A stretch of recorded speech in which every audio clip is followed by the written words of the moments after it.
Alright, in this video I'm going to set up a Minimap for our RTS game, and you can actually do this if you haven't been following the tutorial. You can just adapt this functionality to your own project. So to get started here, I'm going to make a new folder called Minimap. And first I'll make a new blueprint here, and I'll find the class static mesh component. And I'm going to call this the Minimap blot underscore component. All right, and we'll open that up here. And I'm going to set the static mesh here to a plane. And now I want to make a new material here for this. So I'll go back to that Minimap folder, make a new material called Minimap blot underscore MAT, and I'll open that up. And for this one here, I'm going to hold 3 and click my left mouse button to make a vector 3 here. I'll right click that and say convert to parameter and call this, I'm just going to call it team color. And I'll set it for now to something like maybe this pink color here. All right, and I want to make this a round blot. So I'm going to right click and say radial gradient exponential. And we'll multiply these together. And I could just plug this in here to base color, and I will. But what I also need to do is right click and say runtime and get a runtime virtual texture output. And we're going to pipe it into the base color there as well. And I'm also going to send this radial gradient exponential value to the opacity. Okay. So I'm happy with that for now. I'm going to save, and we'll close that. And in the Minimap blot component, I'm going to set that as the material. Minimap blot material. Okay, and so I'm going to close this one now as well. And I want to add that to a handful of my actors. And actually, I'm going to open that back up because I need to make a few changes in here. We don't want to have, for example, collision. I'm going to change the collision to no collision. And character can step on, no overlap events, no. We also want to have can affect navigation, false, and cast a shadow, false. Okay, so now I'm done with that. I'll close that. And I'm going to start with my units here. I'll open up my parent unit class, and I'm just going to add the Minimap blot component. And let's see here, I'll look at that in the viewport. All right, so what I want to do here is set the color of this. So I want to go to the event graph under setup team color here.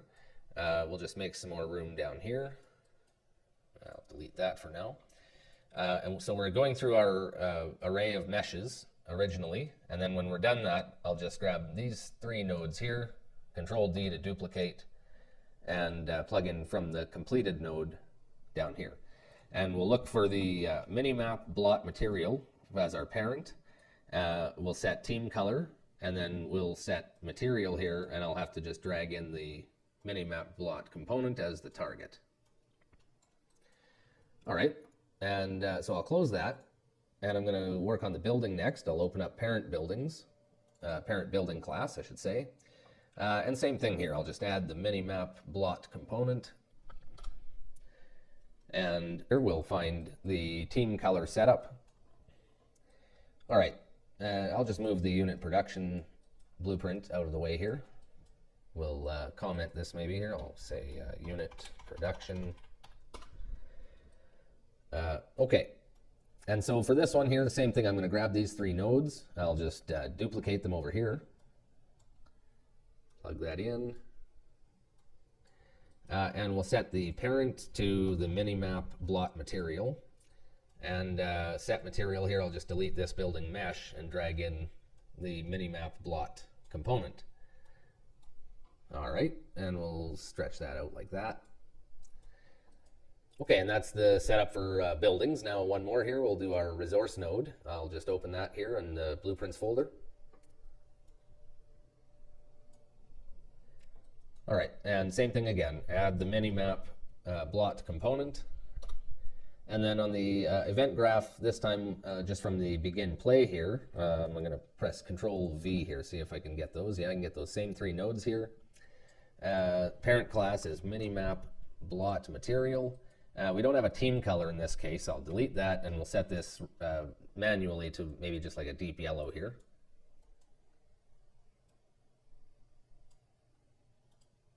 And then I'll delete this building mesh reference and drag over the Minimap blot component. Okay, so that sets up just a deep yellow colored blot over the resources. And what I'll do here as well is maybe just select this and scale it up from 1, we'll say 1.5 maybe over resources. And I'll close that and open my parent building class. And for the building class, I'll select the Minimap blot here and scale it to maybe 2.5, let's say. We don't need to scale the Y, of course, it's just a plane. Okay, so I'll compile and close that. And what I want to do next is we'll open up that, we'll go back to Minimap folder here, open up the Minimap blot component. And what I want to do is I want to use a virtual texture volume here. So I need to add that down here. And first I need to make a virtual texture target. So I'll do that here. I'll right click, go textures, and make a runtime virtual texture called Minimap _ RVT. And now in the component, I'll add an array element here under the virtual texture area. And I'll set that to the Minimap RVT. And I also want to say draw in main pass never. We don't want to draw the Minimap blot in the regular player camera. We only want to capture it in our runtime virtual texture volume. Okay, so I'll close that. And speaking of runtime virtual texture volume, I need to set that up. So I'll go to my maps folder, open the top-down map. And I'm going to add an actor class here, volumes, runtime virtual texture volume. I'll drag this into the scene. And I need to size this up to match the size of my map exactly so that I can get a texture of exactly that size. So what I'm going to do here is I'll just select my floor, and I can see the scale here is 30 by 35, and that's meters. This is a 1 meter cube here, the SM cube. So 30 by 35 meters. So all I have to do is grab my runtime volume. I'll just find that here in the outliner. It seemed to disappear on me. There it is. Okay, and I'll set the scale here. This is in centimeters now, so I'll convert 3000 by 3500, and I'll set the height to, let's say, 500. And then we'll set the location here as well to 0 and 0 and 0. All right, so now this runtime virtual texture volume is snugly encompassing the entire map here, and that's what we want. And we want to set the virtual texture here to Minimap RVT. So anything inside here that's rendering to Minimap RVT is basically going to get captured and onto this texture. Okay, so I'm going to go back to the main menu here. And the next thing that we'll do is set up our UI widget to show the minimap. So I'll find that here in the main content root, main UI widget. And all right, I'll move over this selected units area just a little, and I'm going to make a new overlay. I'll drag that onto the canvas panel over here, and I'm going to set the size to, I'm going to make it really big for the video. You don't have to make it this big. I'm going to use 512 by 512. And just move that around like this. I'll also just set this to is variable and set the name to Minimap overlay. All right, and I'm going to grab an image here. I'll drag that in, and I'm going to call this units. That's fine, units. Okay, and I want to set this to fill, horizontal fill, vertical fill. And now I need to make a material for this. I'm going to set some material up that's going to sample the runtime virtual texture.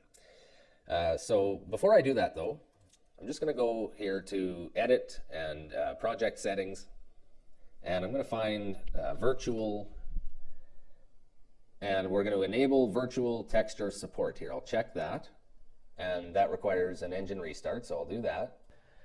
All right, and so I'm back in the engine, and I'm going to go back to that Minimap folder and make a new material, and I'm going to call this the RVT underscore units underscore MAT. All right, and so I'm going to set this up to sample the runtime virtual texture by getting a runtime virtual texture sample node, and we'll set the runtime virtual texture over here to Minimap RVT. And I'm just going to show you first what the problem is with going directly here. We'll pipe this in directly to this material, and then let's say I want to set this material to my UI widget that we made. We'll close project settings here. I'm just going to open up the main UI widget again, select this image, and we'll find that material. All right, and it says here the material doesn't use the UI material domain. Okay, so let's say we go back to the material and we change the material domain here, and we say, well, okay, change to user interface, and we'll plug this back in. And now I get another error here, and it says sampling a virtual texture is currently only supported for surface and decal materials. Okay, so it's not going to work directly to a material that's in the UI domain. So I actually need to make a little pass-through here. So what we'll do is set this material back to surface domain. And I'm also going to set the shading model here to unlit. And I'm going to add one more node here that we need, the texture coordinate node. I'll plug that to the UVs here. And we don't need to set anything here. The tiling at 1 and 1 is fine. But we do need this node or it won't work. So I'll leave this for now, and what I'm going to do is make this pass-through actor. So I'll go to the Minimap folder, right-click, blueprint class, actor, and I'll call it the Minimap pass-through actor. And I'm going to add to this plane, and I'll select the scene root here and add a scene capture component 2D. All right, and what I'm going to do here is display that material on this plane. So I'll select here the material for the plane RVT units material. And then I want to grab the scene capture camera here, and we'll turn this 90 degrees, minus 90 degrees on the Y. Set the projection type to orthographic, and you can raise it up here a bit. You don't have to since it's on orthographic. And what I want to do here is make sure my plane, if your map is square, then the plane can be square. But if your map's out of square, like ours is here, it was 30 by 35. So we need to scale this to be the same. You could go 3 by 3.5. You don't have to go 30 by 35. It just has to be the same ratio, or it's going to stretch and not look right on the mini-map. So I'm going to go ahead and do that here. I'm going to set this to 3 by 3.5 so that it matches the right ratio. And then I have to set my ortho width on the scene capture component to match the basically the longest side that I made of the plane here. And of course, to make things more difficult, it's in centimeters instead of meters. So my longest side here was 3.5, so my ortho width is 350 centimeters. Okay, so the next thing I need to do here is set a texture target for this scene capture component to save that image to. And so I need to make that target. I'll just go back to the Minimap folder, right-click, textures, render target, and I'll call this the Minimap pass-through render. And I'm going to open this up actually here, and I'll set this size to 512 by 512. And the render target format, typically you're trying to use the smallest format that is good enough for what you're doing. And for us, we can get away with RGBA 8. So 4 channels, 8 bits per channel. And so I'll select that one, and I'll close this here. And then I'll select that as my texture target here. So it's going to save the image to that. And it's going to capture every frame. We'll leave that on for now. We'll maybe slow that down later for performance. But that's fine for now. So what I have to do is drop this actor into my top-down map. So I'll go over to that map.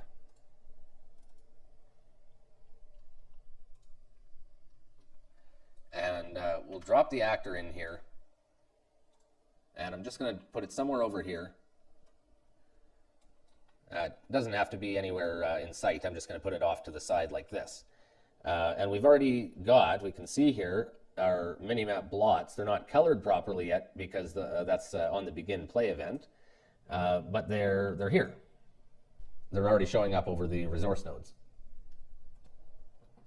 And what we can actually do here is, I'm just going to go back to my resource node. And I've got this on the event begin play, but if I grabbed all these, Control X, and go to the construction script, Control V, now this is going to work even on the ones that I've placed in the world. We'll compile here and take a look, and there we go. So we've got them the right color now and everything. Okay, so we're already seeing the blots for the resources, and that's good. So let's move on here. I'll go back to the main menu.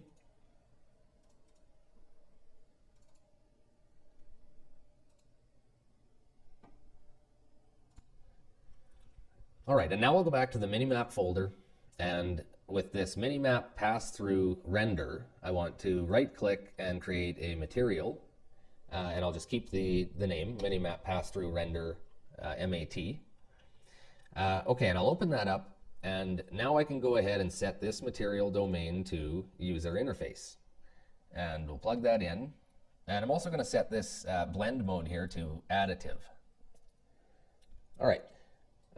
So what I'll do here now is just save that. I'll go back to my main UI widget, and now I'll set this units image here to use that render pass-through material. Minimap pass-through render material. Okay, and so right away we can already see our resource nodes, and if we try out, we'll host the game here and see if we can see some units. All right, so actually we can see our Minimap here on the main menu. We'll fix that quick, and that's because I've been lazy with the main menu here, and I'm not sure why. We'll just fix that up right now. So go to the world settings here, and I've been using this player controller class so that our mouse cursor will show, but also, of course, it's loading up the widget, and we don't really want that on the main menu. So I'll set this back to the default here, just player controller. And what we can actually do here is just open this game mode base. We already made this extra main menu game mode base in the last video. So I'll open the full editor here. And on begin play, I can say get player controller. And we'll say set show mouse cursor. And all right, good enough. Okay, so let's try this out again here. Play. All right, we'll press host here. And okay, we can see all of our stuff here. Oh, we're not moving here though. Let's take a look at that. Let's see here. I'm going to actually make a couple changes here. I'm going to open up the Minimap pass-through render target. And I'll set this size. Let me see here actually. I want to open up the Minimap RVT. And I want to set the size here, size of each virtual texture tile. Let's put that to 1024. And size of the virtual texture in tiles will reduce to maybe like 64. And let's see if that has any impact there. All right, and yeah, it's working here now, except, oh, I can see that our position and our movements are reversed. So I'm moving down, the dots are moving up. And so we need to make a little adjustment here for, depending on which way the camera, which way your player camp spawns, we need to change our Minimap orientation. So I'll do that real quick here. I'm just going to go back to the player controller. And we'll find on the event graph here our begin play. And this is where we create the main UI widget. We'll select that. Okay, and what I want to do here is we'll drag from the main UI widget return value and say get minimap overlay. And I'll drag from that and say set render transform angle. And what we'll do is get the angle of the camera. We'll just get the camera manager, the player camera manager. And drag from that, get world rotation. All right, and I'll just drag this back here, split the pin, and we'll plug the yaw in as our angle. And that'll adjust our minimap depending on which way our player camp is spawned. Okay, I'll close that. And so next I'm going to work on adding a background image here to our minimap. So what I want to do is go back to the top-down map. And I'm going to add another actor here. I'm going to add a scene capture 2D. And I want to put this right in the middle of the map here. So it was 35 meters by 30 meters. So I'll go to the details here, and in the location, I'll set this to, it'll be 1500 by 1750 will be the middle. And we want to rotate this on the Y by minus 90 degrees and set the projection type to orthographic, and the ortho width here is going to be 3500. And I just need to set up a texture target here. I'll go back to my Minimaps folder and right click, go to textures, render target, and we'll call this Minimap background. And I'll just plug that in here to the scene capture component, Minimap background. And it's already captured an image here for us. So it's pretty much real time here. If I hover over this, we can see this here in the content browser. In fact, you can see this little blinking green thing right there. And what that is, let's take a look here. That's this thing right here. So if I delete this and hover back over here, now that thing is gone. Okay, and so we've got our picture, and we really just need one picture for the background. We could delete this now, but I'm going to save it here in case we want to get another picture later. So I'll just turn it off here by unchecking capture every frame and capture on movement. And we'll move on here. What I'm going to do is make a material out of this render target. So I'll select this, right click, say create material, and I'll just keep that name, minimap background underscore MAT. And I'll open it, and here I want to change the material domain to user interface. And we'll plug that back in here. And now I'm going to go back to my main UI widget, and I'm going to drag a new another image here into my overlay. And I'll set that to fill as well. Whoops, select this one. Actually, I'll name this here background. Set it to fill, and we'll set this to the background, Minimap background MAT.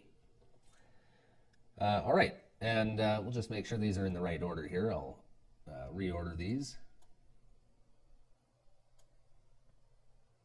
Okay, so units is on top of background now.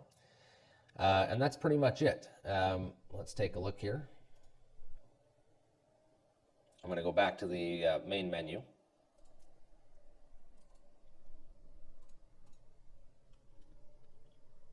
And we'll press play, host. Okay, so let's grab these, and we'll maybe do some mining from here. I'll join with a client here. All right, and maybe we'll mine from over here. So everything seems to be working pretty well here. There is only one issue with dynamic objects, for example, like these cubes over here. Let me just grab a truck here, and we'll say drive it through these cubes. And even though I knock these cubes over, on the mini-map we don't see any change. And that's because we're using just that static fixed image of the background. And so, you know, you wouldn't necessarily have dynamic objects like this maybe in your RTS game, or if you do, they need to have their own mini-map blots.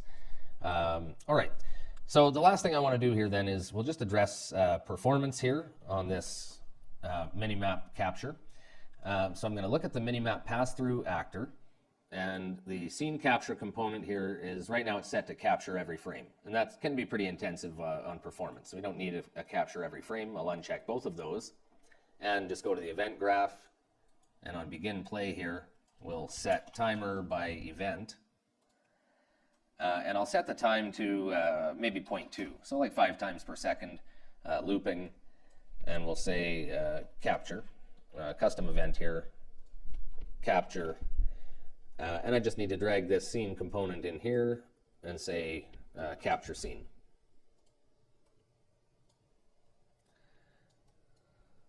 All right, so now the granularity is going to be a bit less, only 5 times per second, but of course, much better performance. We'll just check that out here. So yeah, you can see the on the Minimap, you're definitely seeing a little bit more jerking than before, but typically that kind of update rate is going to be fine for a Minimap, and you can adjust based on the situation and your needs. All right, so that pretty much covers everything for this video, and thanks for watching, and I'll see you in the next one.